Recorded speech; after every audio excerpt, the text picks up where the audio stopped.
Matthew 26. When Jesus had finished all these sayings, he said to his disciples, "You know that after 2 days the Passover is coming, and the Son of Man will be delivered up to be crucified." Then the chief priests and the elders of the people gathered in the palace of the high priest, whose name was Caiaphas, and plotted together in order to arrest Jesus by stealth and kill him. But they said, "Not during the feast, lest there be an uproar among the people." Now when Jesus was at Bethany in the house of Simon the Leper, a woman came up to him with an alabaster flask of very expensive ointment, and she poured it on his head as he reclined at table. And when the disciples saw it, they were indignant, saying, "Why this waste? For this could have been sold for a large sum and given to the poor." But Jesus, aware of this, said to them, "Why do you trouble the woman? For she has done a beautiful thing to me. For you always have the poor with you, but you will not always have me. In pouring this ointment on my body, she has done it to prepare me for burial. Truly I say to you, wherever this gospel is proclaimed in the whole world, what she has done will also be told in memory of her." Then one of the 12, whose name was Judas Iscariot, went to the chief priests and said, "What will you give me if I deliver him over to you?" And they paid him 30 pieces of silver, and from that moment he sought an opportunity to betray him. Now, on the first day of unleavened bread, the disciples came to Jesus, saying, "Where will you have us prepare for you to eat the Passover?" He said, "Go into the city to a certain man and say to him, 'The teacher says, my time is at hand. I will keep the Passover at your house with my disciples.'" And the disciples did as Jesus had directed them, and they prepared the Passover. When it was evening, he reclined at table with the 12.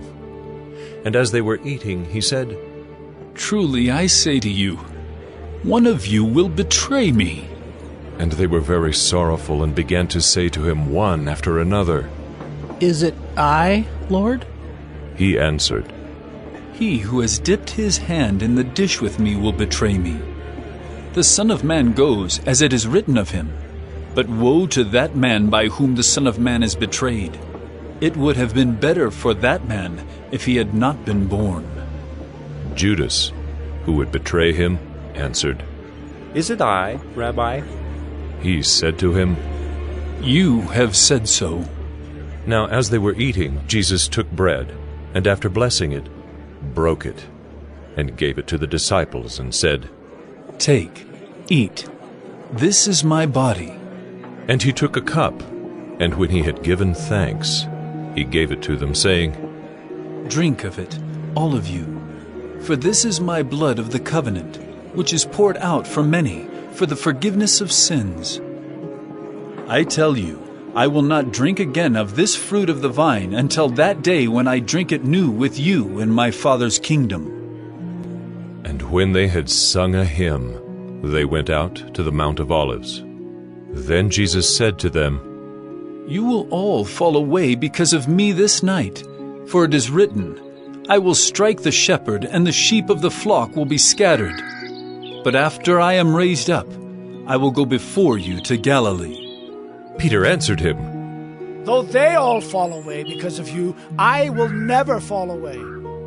Jesus said to him, "Truly I tell you, this very night before the rooster crows, you will deny me 3 times. Peter said to him, "Even if I must die with you, I will not deny you." And all the disciples said the same. Then Jesus went with them to a place called Gethsemane, and he said to his disciples, "Sit here while I go over there and pray." And taking with him Peter and the 2 sons of Zebedee, he began to be sorrowful and troubled. Then he said to them, "My soul is very sorrowful, even to death. Remain here and watch with me." And going a little farther, he fell on his face and prayed, saying, "My Father, if it be possible, let this cup pass from me. Nevertheless, not as I will, but as you will." And he came to the disciples and found them sleeping. And he said to Peter, So could you not watch with me 1 hour?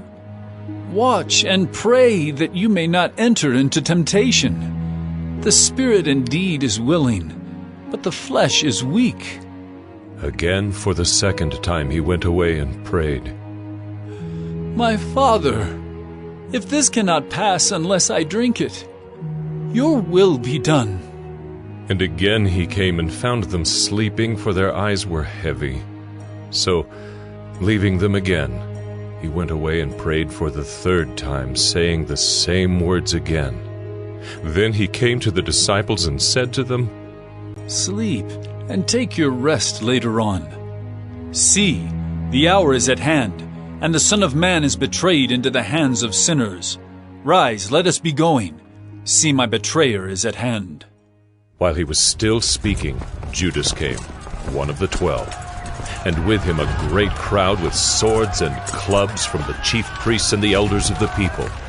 Now the betrayer had given them a sign, saying, The one who will kiss is the man. Seize him. And he came up to Jesus at once and said, Greetings, Rabbi. And he kissed him. Jesus said to him, Friend, do what you came to do. Then they came up and laid hands on Jesus and seized him. And behold, one of those who were with Jesus stretched out his hand and drew his sword and struck the servant of the high priest and cut off his ear. Then Jesus said to him, Put your sword back into its place, for all who take the sword will perish by the sword. Do you think that I cannot appeal to my Father, and he will at once send me more than 12 legions of angels? But how then should the Scriptures be fulfilled, that it must be so? At that hour Jesus said to the crowds, Have you come out as against a robber, with swords and clubs to capture me? Day after day I sat in the temple teaching, and you did not seize me. But all this has taken place that the Scriptures of the prophets might be fulfilled. Then all the disciples left him and fled. Then those who had seized Jesus led him to Caiaphas the high priest, where the scribes and the elders had gathered. And Peter was following him at a distance, as far as the courtyard of the high priest, and going inside he sat with the guards to see the end. Now the chief priests and the whole council were seeking false testimony against Jesus, that they might put him to death. But they found none, though many false witnesses came forward. At last 2 came forward and said, This man said, I am able to destroy the temple of God and to rebuild it in 3 days. And the high priest stood up and said, Have you no answer to make? What is it that these men testify against you? But Jesus remained silent. And the high priest said to him, I adjure you by the living God, tell us if you are the Christ, the Son of God. Jesus said to him, You have said so, but I tell you, from now on you will see the Son of Man seated at the right hand of power, and coming on the clouds of heaven.